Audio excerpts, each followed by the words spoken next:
Why does your scanner show the P0761 engine code? What does it mean?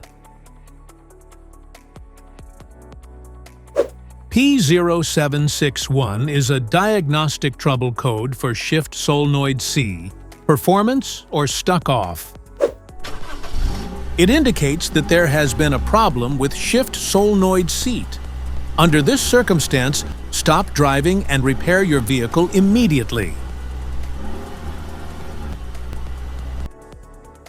So, what causes this imbalance? Here are the most common culprits. This error can be caused by these possible faults in your vehicle. Faulty shift solenoid. Wiring issues. Transmission control module failure.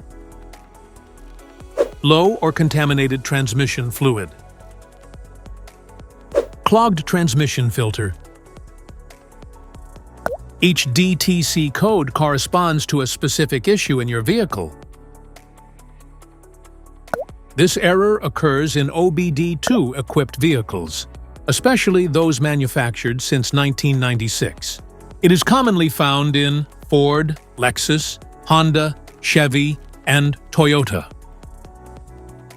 If you want to fix this error code, let us know in the comments section. We will definitely make the video on your demand. If you like this video, don't forget to subscribe to our channel. Thanks for watching.